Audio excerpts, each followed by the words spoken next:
For any given job opening, there are many applicants, sometimes hundreds. To get past the initial screening and advance to the interview stage, your resume must stand out from the others in that big stack on the hiring manager's desk. Here's a look at the 6 major sections of a resume. We'll go through them one by one. And here's a quick look at what a traditional resume looks like. There are many online templates to choose from. Pick one that's eye-catching, but not distracting. If you're applying for a modeling job, a photo might be appropriate, but for most jobs, you risk being judged by your appearance and the reviewer's personal tastes rather than your qualifications.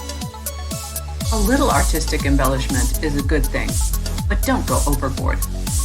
Some resume formats include a scale indicator like this to show how you rate your skill level.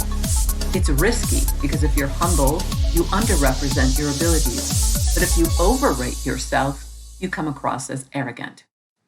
There are 2 main styles of resumes, chronological and functional. You can see here the relative advantages of each. We will look at them separately.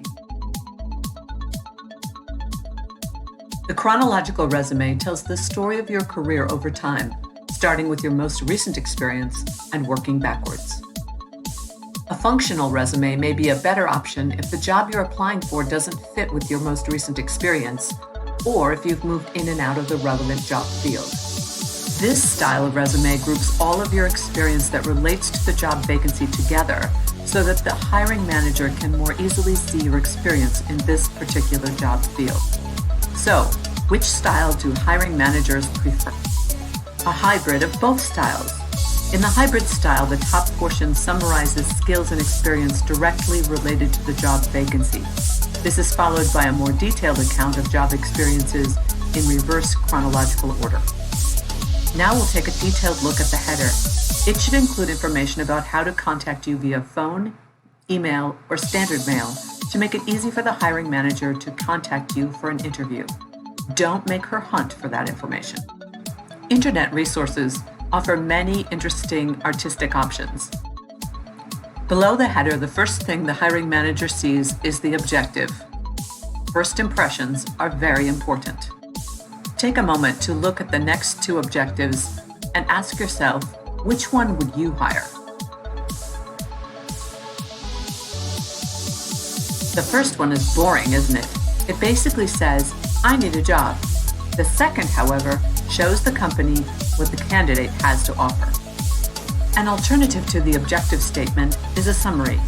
Instead of writing what you hope to gain, you explain who you are as a worker. Put yourself in the mindset of the hiring manager and take a look at these 2 summary statements.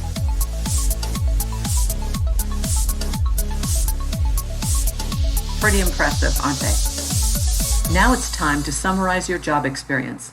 Take a look at the following examples as if you were the hiring manager.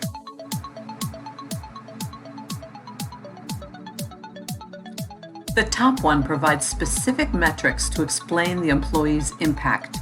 The second simply lists the employee's duties. I would certainly hire the first candidate, wouldn't you? Impact is critical. So for each job entry, instead of just listing duties, make sure that you have impact statement. Here's an example where the duties are in paragraph format and the impact statements are below in bullet format to make them stand out. Now the hard work is done.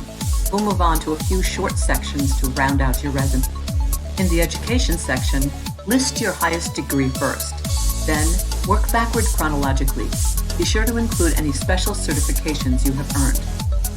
Volunteer activities can make you stand out from other candidates and show that you are a well-rounded person. If the volunteer activity included a skill that is relevant to the job you're applying for, you can make it look like a job experience entry, like this. If the activity is not directly relevant, you can list it without details, as in this example. Awards are important because they prove that you are a high performer. List them simply with dates, like this. Now you've completed your resume.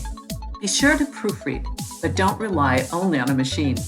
Read it yourself, and if possible, have a friend take a second look. That's it! And now you're ready to apply for that job.